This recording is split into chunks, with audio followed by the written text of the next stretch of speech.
अस्सलाम वालेकुम नाज़रीन, जब हम डिमेंशिया की बात करते हैं तो हमारे जहन में वो डिमेंशिया आता है जिसका नाम अल्जाइमर डिजीज है, जिसे मैं अपनी गुज़िश्ता वीडियोस में जिक्र कर चुका हूं। लेकिन आज मैं आपको मुख्तसरन 3 मजीद डिमेंशिया के बारे में बताऊंगा जो हमेशा हमारे जहन में हम रखते हैं जब भी हम किसी को अल्जाइमर डिजीज डायग्नोज करने जा रहे होते हैं। स्क्रीन पर आप इन डिमेंशियाज के नाम देख रहे हैं। आए मुख्तसर इनके बारे में एक एक करके बात करते हैं। Number 1, vascular dementia. ये डिमेंशिया हम ऐसे मरीजों में सोचते हैं जिनको बार बार फालिज होने के बायस आहिस्ता आहिस्ता याददाश्त में कमी के मसाइल का सामना होने लगे। इस डिमेंशिया का एक और नाम भी है जिसे हम कहते हैं multi infarct dementia. Alzheimer disease की तरह वेस्कुलर डिमेंशिया भी 60-65 साल की उम्र में या उसके बाद होता है। नाज़रीन, फालिज में खून की नालियां या तो बंद हो जाती हैं या फट जाती हैं, जिसके बायस दिमाग के कुछ मखसूस हिस्से अपना काम करना छोड़ देते हैं या कम कर देते हैं, जो कि आगे चलकर कुछ मरीजों में वेस्कुलर डिमेंशिया का बायस बने। लेकिन ये जरूरी नहीं कि आपको फालिज हो तो फिर आपको वेस्कुलर डिमेंशिया होगा, बल्कि वो तमाम बीमारियां जो कि खून की नालियों को सिकुड़ने का बायस बन सकती हैं, वो भी वेस्कुलर डिमेंशिया का बायस बन सकती हैं, चाहे मरीज को फालिज हो या ना हो। मसलन sugar, high blood pressure, high cholesterol, दिल की बीमारियां और सिगरेट नोशी वगैरह। वेस्कुलर डिमेंशिया का नाम उस वक्त ही इस्तेमाल किया जाएगा जब मरीज के दिमाग का फोटो यानी MRI ब्रेन में सफेद धब्बे आपको नजर आए। इन सफेद धब्बों की गैर मौजूदगी की सूरत में आप हरगिज नहीं कहेंगे कि इस मरीज को वेस्कुलर डिमेंशिया है। यहां मैं एक बात बताता चलूं कि क्लिनिकल साइड पर हम ऐसे मरीज देखते हैं जिनको होता तो अल्जाइमर डिजीज है, लेकिन क्योंकि उनको शुगर, हाई ब्लड प्रेशर वगैरह की बीमारियां भी होती हैं, इसलिए अगर उनके MRI में ये सफेद धब्बे नजर आए, हम उस वक्त उनके लिए मिक्स्ड डिमेंशिया की इस्तेलाह भी इस्तेमाल करते हैं, जिसका मतलब यह है कि इनको अल्जाइमर डिजीज के साथ साथ वेस्कुलर डिमेंशिया भी है। लेकिन यह फैसला हम बहुत एहतियात से करते हैं। डिमेंशिया की दूसरी किस्म है लूई बॉडी डिमेंशिया। ये डिमेंशिया अल्जाइमर डिजीज से 2 तरह से मुख्तलिफ है।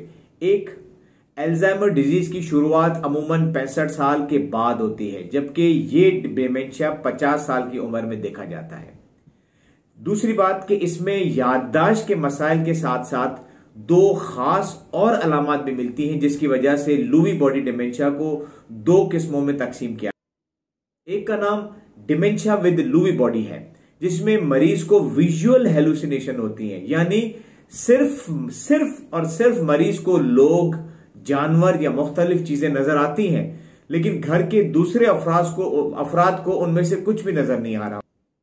जबकि दूसरी किस्म का नाम पार्किंसंस डिजीज डिमेंशिया है। पार्किंसंस डिजीज दरअसल राशा की बीमारी है, जिसमें मरीज के हाथ कपकपाते हैं, जिस्म सख्त हो जाता है, मरीज स्लो हो जाता है, इसलिए वो चलता भी स्लो है, अपने काम भी स्लो करता है। तो अगर कोई ऐसा मरीज है जिसके अंदर पार्किंसंस डिजीज की डायग्नोसिस पहले से दी गई है और ये पार्किंसंस का मरीज कई साल के बाद अगर याददाश्त के मसाइल का शिकार होने लगे, तो उस वक्त हम उसे ये नहीं कहेंगे कि उसे अल्जाइमर डिजीज है, बल्कि हम उसे कहेंगे कि इसको पार्किंसंस डिजीज डिमेंशिया है। ये चीजें मैंने अपनी प्रैक्टिस में देखी है नाजरीन, के मरीज को फिजिशियन ने दोनों डायग्नोसिस अलग अलग लिखे हुए, यानी पार्किंसंस डिजीज और अल्जाइमर डिजीज, जबकि अक्सर केसेस में ऐसा नहीं। अच्छा, अब यहां ये सवाल उठता है कि क्या अगर हम ऐसे मरीज का MRI ब्रेन करवाएं तो उससे हमें कोई तशखीस में मदद मिलेगी? तो जवाब है कि नहीं। इसलिए सारा का सारा वजन हमारा इस बात पे होता है कि मरीज की अलामात क्या है, और उन अलामात की बुनियाद पर ही हम मरीज को डायग्नोज करते हैं कि इसको लूई बॉडी डिमेंशिया है। अब बात करते हैं तीसरे डिमेंशिया की, फ्रंटो टेम्पोरल डिमेंशिया। नाज़रीन, डिमेंशिया की ये वाली किस्म बहुत कम मरीजों में देखी गई, यानी ये इतनी कॉमन नहीं है, और इसको शुरू में तो डायग्नोज किया ही नहीं जा सकता, बल्कि काफी आगे जाकर जब मरीज की अलामात शदीद होने लगती हैं और मरीज के MRI ब्रेन के अंदर कुछ खास चीजें नजर आने लगती हैं, तो उस वक्त तक हम कहते हैं कि इसे फ्रंटो टेम्पोरल डिमेंशिया हो सकता है। इस डिमेंशिया की ज़मीन में मैं 2 बातें कहना चाहूंगा। एक, कि ये डिमेंशिया दिमाग के 2 हिस्सों यानी फ्रंटल और टेम्पोरल लोब को मुतासिर करता है, और दिमाग के ये दोनों हिस्से हमारी शख्सियत, हमारे रवैये और हमारे बोलने और समझने की सलाहियत को कंट्रोल। इसलिए इस डिमेंशिया में हमें दो तरह के मरीज नजर आते हैं। एक वो जिनको बोलने और समझने में दुश्वारी का सामना होता है, जबकि दूसरे वो जिनकी शख्सियत में बिगाड़ आ जाता है, वो नफ्सियाती मसाइल का शिकार। मसलन अपने मिजाज से हटकर उनकी शख्सियत में कुछ चीजें आ जाती है, जैसा कि वो ख्वाह कस्में खाने लग जाते हैं, अपने ही घर में चीजों को चुराना शुरू कर देते हैं, दूसरों के जज्बात और एहसासात का उनको कोई ख्याल नहीं होता, उन्हें इस बात की कोई फिक्र नहीं हो रही होती है कि जो वो हरकतें कर रहे हैं उससे दूसरे लोग क्या कह रहे होंगे या क्या सोच रहे होंगे। रोजमर्रा के कामों में उनको कोई दिलचस्पी, उनके अंदर कंपल्सिव बिहेवियर यानी कोई काम बार बार करने वाला एटीट्यूड आ जाता है, जिसमें वो तालियां बजाते रहते हैं, डेस्क बजाते रहते हैं और अपने होंठों को मुख्तलिफ शक्लों में हिलाते रहते हैं। ऐसे लोगों के अंदर सेक्स की ख्वाहिश यानी शहवत भी बहुत बढ़ जाती है। इसकी वजह से वो अपने आसपास के लोगों के जिस्म पर हाथ मारने लगते हैं। यहां मैं एक बात वाजे करना चाहूंगा कि मरीज का ये अमल दरअसल उसकी बीमारी का हिस्सा होता है। उसे खुद भी ये बात समझ नहीं आ रही होती कि वो ये हरकत कर रहा है तो वो क्यों कर।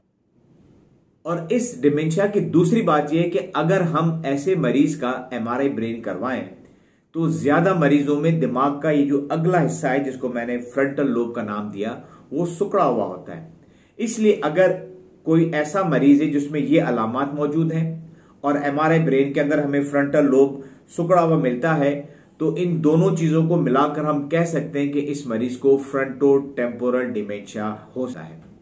एक और अहम बात मैं फ्रंटोटेम्पोरल डिमेंशिया की नाज़रीन आपको बताना चाहूंगा, वो ये कि ये बीमारी कम उम्री में मरीज को मुतासिर करते, अराउंड 40-45 साल की उम्र में, लेकिन बड़ी उम्र के लोगों तकरीबन 60 और 65 साल की उम्र में भी ये देखी जा सकती है। नाजरीन, इसके साथ ही मैं इजाजत चाहूंगा। आने वाली वीडियोस में हम डिमेंशिया के इलाज के ऊपर बात करेंगे। उस वक्त तक आप अपने प्यारों का ख्याल रखें और मुझे अपनी दुआओं में याद रखें। अल्लाह हाफ़िज़।